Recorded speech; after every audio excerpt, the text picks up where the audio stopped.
Cloudcast Media.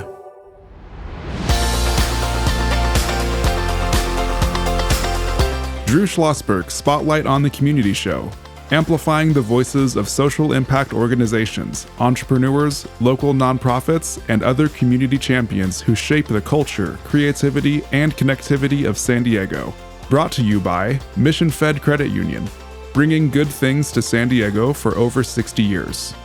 Learn more about what is good for you and good for all by visiting www.missionfed.com. I'm Drew Schlosberg of Cloudcast Media, and just so thrilled. This is one of my favorite groups to have on. Yeah, I know you're not supposed to have favorites, but these folks have done so many great things in our community since 2000. Stephanie Cook, good to see you again, Executive Director of the San Diego Women's Foundation. Thanks for having us, Drew. Always good. Joined by your board president, Julie McKay. How you doing, Julie? I'm doing great. Thanks so much for having us today. We're honored. Always great content when you folks are in. Joined by my co-host, Kristen Fogel. She is the executive director of San Diego Writers, Inc. They're celebrating their 20th anniversary this year. They're housed in Liberty Station. How you doing, Kristen? Doing well. How are you? I'm doing great. Let's get us started. Let's do it. So can one of you just take us through the mission of the organization to start? Sure. The mission of San Diego Women's Foundation is to connect, educate, and inspire women to come together in collective philanthropy. Cool. And so you've been around since about 2000, That's right? correct. And what was this kind of birthed out of? What was the need? Take me to the origin story. Yeah, it's a great origin story. We look back to the year 2000, and that was a time when women were really underrepresented in philanthropic leadership. And Linda Katz and some other incredible women philanthropists across the country had sort of this vision for a women's collective giving movement. And the Women's Foundation was really one of the first women's collective giving organizations as part of this movement. And, sort of the mission stays true to this day. It was this idea of creating a space where women could come together, learn about what's going on in the community, and develop the skills to become more effective leaders in philanthropy. Yeah, and maybe you can explain collective giving for those folks. I've become an expert. I'm not an expert in anything. Why don't you explain it then, Drew? Yeah. Well, I'll do the best I can. Oh, great. Okay, so I remember when it was first founded, it was something to the effect of, it was $2,000 to, be part of the Women's Foundation. It was about 5-year commitment or so forth, and it's bobbed and weaved ever since then. But half of that was going to go to, some big pot so they can build up a largesse in it. And how much is in your endowment now? $4.8 million. Yeah, and they started, it was so smart. And the whole idea of it was collective, and it was certainly affordable. Obviously, affordable is in the eye of the beholder. I get that. But what they wanted to do is choose this topic, and then we'll get into that in a few seconds, whether it's literacy or it's health or it's safety of youth and all that. Instead of giving $2,500 grants out, which are certainly very important to very small nonprofits, we need to make a little bit of a footprint. So $20,000 to $25,000 grants to 5 people in that aspect of it. So how did I do? Great. You've got an incredible memory. Trust me, I don't know how to sit there and dress myself in the morning, but I can remember all these things. Oh, but you can pull dates and names and all sorts of stuff. So, yeah. Yeah, that's terrific on this. Stephanie, how long have you been with the group? 6 years now. Oh my goodness. Oh, that's fantastic. How about you, Julie? I've been a member since 2016 and on the board since 2018. Okay, wait. So can we go back and clear up anything? So is it 2,000 to join? Does half go to the endowment? Set him straight. Where are we at? Like he said, it's bobbed and weaved over the years. That's right. I like to say that the idea of collective philanthropy is really simple in practice, but profound in impact. It's this idea that I can make an individually, personally significant contribution to a nonprofit organization, but by pooling our funds, we're able to make, sometimes, life-changing grants out into the community. But our dues have changed over the years. Right now, we have 2 dues levels, $2,500 or $1,250. And right now, the allocations are, for example, at the $2,500 level, $1,500 goes into our collective grants pool that's granted out to the community every year. So I wasn't too far off. You weren't too far off, actually. Yeah. And then where does the other to operational costs and things like that? Yeah, exactly. Okay. So looking at that $2,500 level, $1,500, the bulk of it goes into the annual grants pool, $500 to our endowment and $500 to support operations. So think staff costs, events, software, et cetera. And what's great about that is the fact that we're not having to sit there and go every single year to find a sponsor to do X, Y, and Z. Yeah. We got the money ourselves. If we got how many members do you have now? We have just about 200. That's correct. Yeah. About 200. That's terrific. Talk about, and you can take this on, Julie or you, Stephanie, how philanthropy has changed recently.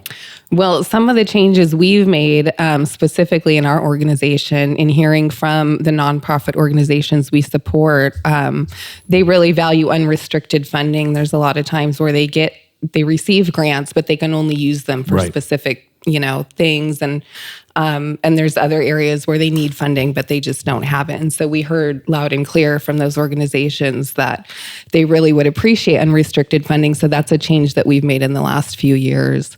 Another change is multi-year funding. They appreciated getting grants, not just in one single year, but over multiple years. So we now give them that option to receive the grants over multiple years. So let me just go on and saying I've been involved with nonprofits like before, I think, Water was formed, that is spot on. One of the groups I work with very closely and have since 1997 is Classroom of the Future Foundation. And you're just absolutely on the mark. And certainly we want to make sure that money that comes to us is what the grantee wants us to do.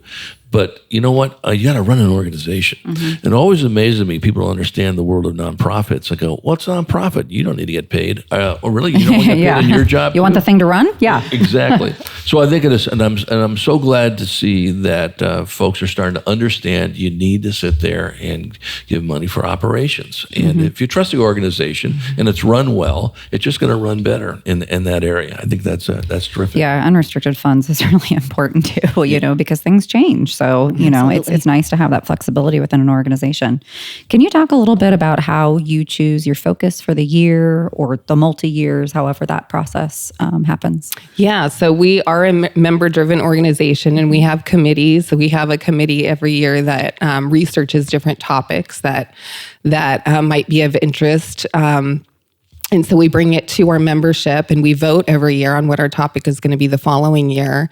And we're very proud to announce that this next year we're going to be funding senior isolation. It's been something that a lot of our members have wanted to fund for a long time. And we're just super excited to finally be granting funds to these organizations that are working to help senior isolation. Well, what's great about that, Chris and I, we interview senior groups here, the San Diego Senior Community Foundation that Bob Kelly had founded. Bob Kelly, certainly iconic, former CEO of the San Diego Foundation. And anytime you talk serving seniors with Paul Downey, go down the list, all the folks that probably will be applying for this, in your world. And that isolation is so critical. And I'm so glad you're jumping on that one. That is fine.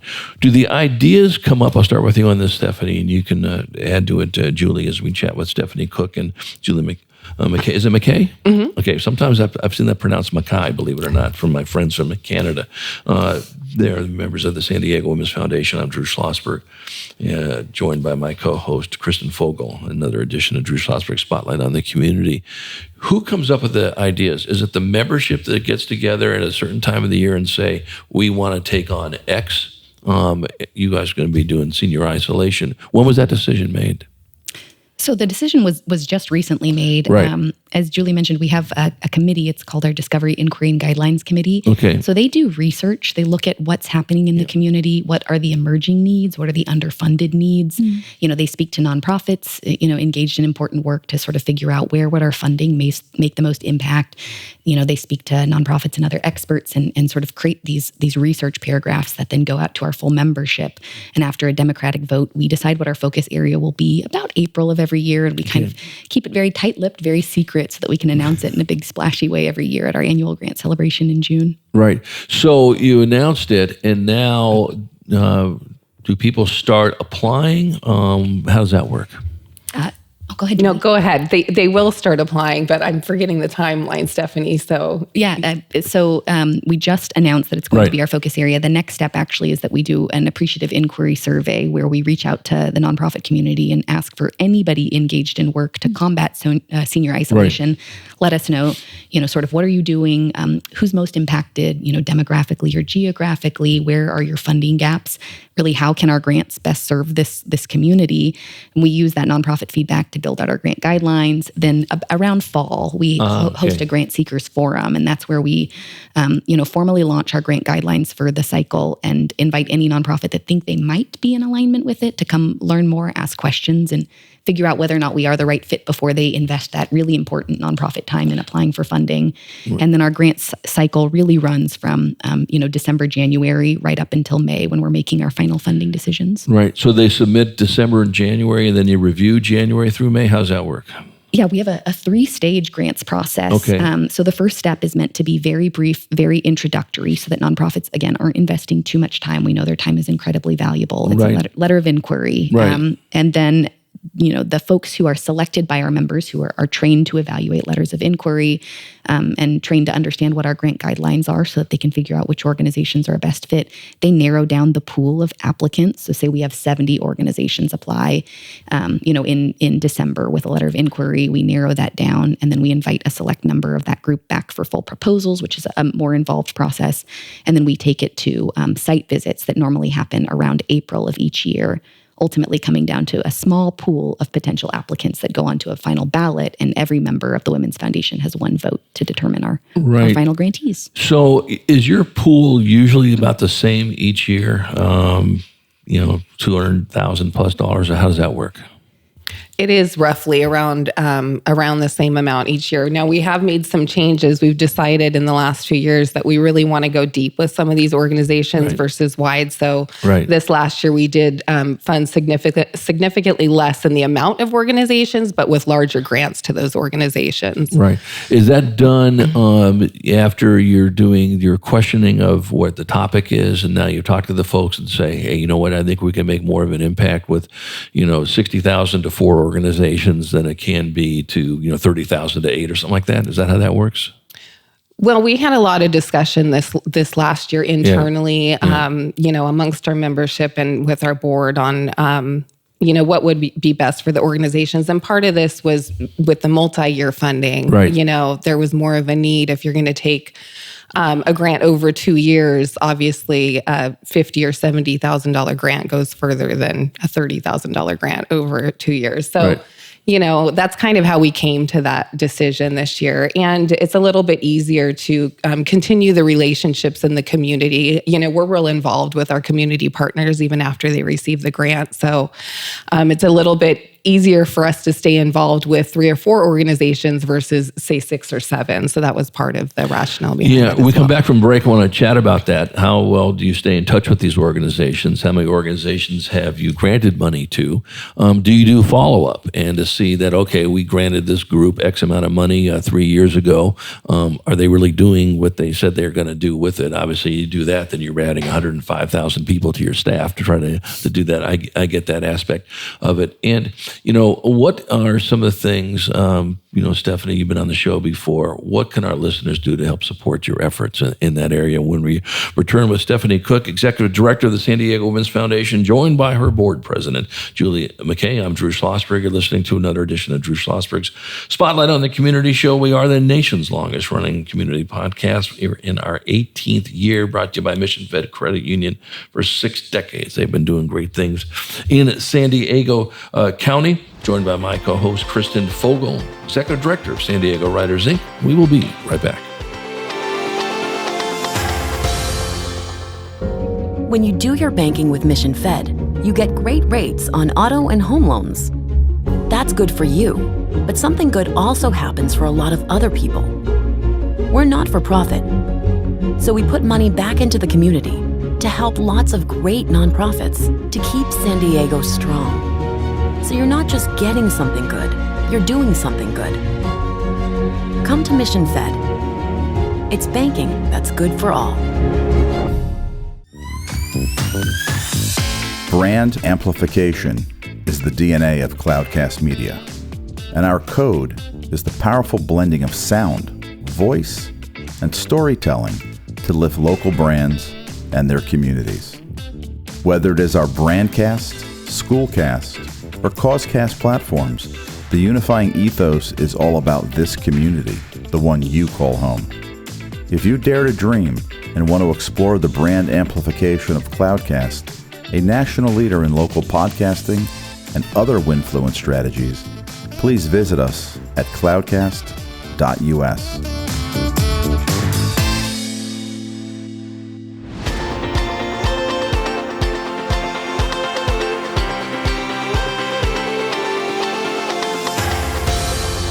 I'm Drew Schlosberg, Cloudcast Media. You're listening to another edition of Drew Schlosberg Spotlight on the Community Show, the nation's longest-running community podcast, now in our 18th year, brought to you by the very cool folks at Mission Fed Credit Union for 6 decades, doing great things in so many different areas in San Diego County. Honored to have back in the studio with us today our friends from the San Diego Women's Foundation, Stephanie Cook, Executive Director and Board President, Julie McKay, my co-host, Kristen Fogel, Executive Director of San Diego Writers, Inc. Maybe before we get to some of those things we were talking about right before break, I know, Kristen, you got a question for these two women? Yeah, so I know you're going to focus on senior isolation, but this past grant cycle has been all about youth mental health crises, yes? So I just kind of was curious about how that process has gone and what some of the impact that you've seen, and maybe you can speak a little bit to that. Yeah, I'd be happy to. So we just wrapped up the grant selection process for that funding cycle.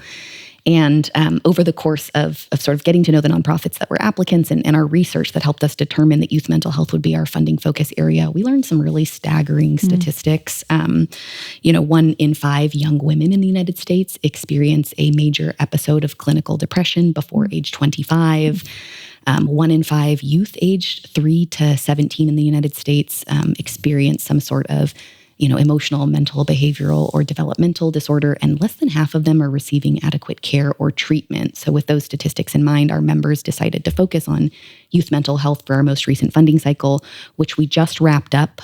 So we went through the full LOI, proposal site visit process, and ultimately granted $225,000 in unrestricted and optional multi-year funding to 3 phenomenal nonprofit organizations, Mending Matters, Monarch School, and Say San Diego. Oh, great. So over the course of the next year, they'll be deploying 2 years rather. They'll be deploying those funds, and we'll get to see that impact up close and personal. That's great. Yeah, those are great organizations. That's a topic that's near and dear to your heart, Drew. So we just had the CEO of Monarch School. And, was he last week or the week before? I don't know. Brandon saying last week, which I wasn't here for, unfortunately. Our producer saying last week, yeah, absolutely on it. Before I forget, let's make sure, Stephanie, we used to do this in the past. I'm not sure if you've done this in a while. Let's make sure we have, if you're comfortable with it, you back on sooner than later to talk about one of the grantees for the youth mental health.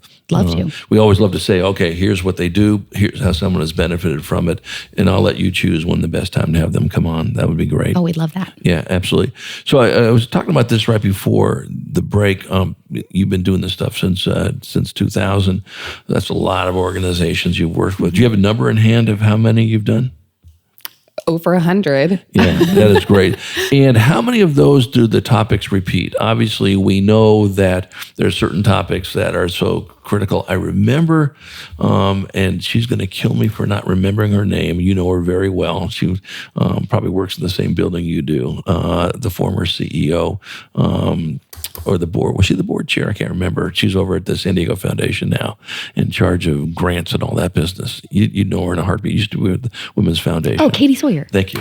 Don't tell Katie, not tell Katie or her twin that I can't remember her name, but I'm old and I'm feeble, so I'm allowed to do that aspect of it. But I remember when Katie was involved in this, one of the topics, Kristen, was something that Sheriff Martinez was talking about the last episode, and that was human trafficking. And it was interesting that you folks took that, because most people don't realize human trafficking is an issue in San Diego County. It's a huge issue in this, and really kudos to you folks for choosing that one. Have you done another human trafficking topic, or that was one, and we'll maybe revisit it later? Yeah, I mean, it really comes down to sort of that research process. Our members determine what that focus area will be. We are not at all opposed to repeating focus areas, even back to back. And certainly some of the organizations that are working on human trafficking, I'm sure have been awarded funding because they align with different focus areas. There's great nonprofits in our community that aren't focused on just one thing. They're sort of holistically serving the population. But no, we haven't yet focused on human trafficking again. And one of the things I've learned having you guys on so many times was that the membership, the 200 folks and all that, when they're starting to learn about and voting on who they should do, they wind up, I think I'm going to join this organization. Talk about that, Tracy. Or Stephanie, I'm sorry. Oh, sure. Yeah, I think that's one of the reasons why Women's Foundation members really love being involved. Yeah. They come to us because they are community-minded women. Right. They care a lot about San Diego. They want to learn what's going on. They want to get involved. They want to make an impact. And through our process, they have the opportunity to meet really incredible nonprofit organizations, nonprofit leaders, learn about causes they become very passionate about. And they really do become champions of these organizations, go on to become volunteers, board members, major donors. I know that's something, as we approach our 25th anniversary, we've talked about whether or not we could figure out how to sort of capture that impact number, because we know our members have made a huge impact in these organizations they've gotten involved with. No, I think that's terrific. Now, Julie, as you in your role at the San Diego Women's Foundation said, "Boy, I never knew about this nonprofit. I want to work with this one." Maybe there's 100 of those. Yeah, well, I think that happens to me every year as I go through the grant cycle. Especially when we go on site visits and really get to see what these organizations are doing. You mentioned Monarch School; they've done so much incredible work in our community. And, so that's one that inspires me, but there's just so many. And that is definitely one of the benefits and rewards of being part of this organization, is just being able to see what these different nonprofits what's out there and what they're doing in our community. Yeah. And one of the things that inspired us to do this show in 2007, believe it or not, when I started this thing, was that there were so many nonprofits, Krista knows this also well too, that don't necessarily have the marketing oomph that many of the bigger ones, and that's not to cast any bad things on the bigger ones that have this, but they don't have any outreach on it. So you give them a voice, and then all of a sudden go, I never knew these folks were doing X, Y, and Z. And that's why we've loved doing these. We've probably done 5,000 interviews at least since 2007 on this. Many of them, of course, on the folks that you support as well. Kristen? Yeah. So Story Gal over here from the literary organization. I just wanted to hear briefly from both of you how you got your start with the organization, and maybe, other women that are thinking about getting involved, how it's made an impact in your lives. Yeah. So when I became a member of the organization, actually, you mentioned Tracy. She was the executive director I initially heard about the Women's Foundation. I had just moved to San Diego from the Bay Area, where I was involved in the community up there. And I really wanted to get involved in something that I felt passionate about, and so I was kind of searching around, and I met with Tracy, and she was, very excited and kind of sold me on it. But what really sold me on the organization was I went to a community event, and the topic that year was unaccompanied foster youth. And I don't remember who the speaker was, but that night I was 100% sold on the organization, and it just spoke to my heart. And so that was kind of how I got involved. Stephanie? Yeah, I'm born and raised San Diego native, and I sort of have an academic background in critical race and gender studies, and spent my time in grad school researching the power of women's movements around the globe, and knew I wanted to find some sort of a career in that space, and came back to San Diego, got interested in nonprofit work. And when I learned about the Women's Foundation, the incredible work they're doing, the impact, and just that ability to collect women together to make a big impact on society and create meaningful change, I knew it was a place I wanted to work. I actually joined when Katie Sawyer was still executive director. I used to be the manager of our grants and programs, but I said, I want to work for her. I want to work for this organization. I want to be part of that impact. Well, you guys have done an amazing job. We'll continue to do so. You're a model for collective giving and collective philanthropy in this. Cannot wait for you to come back on with some of the folks in the youth mental health down the road. And I think what we used to do, especially with Tracy and with Katie, we love this. We set aside about once a quarter for you to come on. There's always things to talk about. And, what I love is the fact when we have people that said, hey, I heard about what the Women's Foundation is doing with this group. I've never heard of this group before. So let's try to re-gin that up and make that commitment. How's that sound? We would love that. Thank you. Very, very good. Do you have any final comments, Stephanie? Yeah, just for folks out there listening that want to get involved, please do. Our impact is only as big as the number of members who feel compelled to join the Women's Foundation. And if you're interested in learning more about us, you can check us out online at sdwomensfoundation.org. Very, very good. Julie, any final comments? No, we really appreciate you having us on, and we would absolutely love to have more members join us in our efforts. So, absolutely. We're going to see if we can make that happen. Kristen? I have nothing to say. Thank you for your good work, and I hope to see you again soon. I'm sure that'll definitely happen as long as you're co-hosting with me. That would be great. We had a great conversation, as we always do, with the San Diego Women's Foundation. Stephanie Cook, Executive Director of the foundation, joined by her board, the president, Julie McKay. I'm Drew Schlosberg. You've been listening to another edition of Drew Schlosberg Spotlight on the Community Show. We are the nation's longest running community podcast, now in our 18th year, brought to you by the great folk at Mission Fed Credit Union for 6 decades, doing good things for people living in San Diego County. We hope you enjoyed the show. You've been listening to an episode of Drew Schlosberg's Spotlight on the Community Show, amplifying the voices of social impact organizations, entrepreneurs, local nonprofits, and other community champions who shape the culture, creativity, and connectivity of San Diego community. Brought to you by Mission Fed Credit Union, bringing good things to San Diego for over 60 years. Learn more about what is good for you and good for all by visiting www.missionfed.com.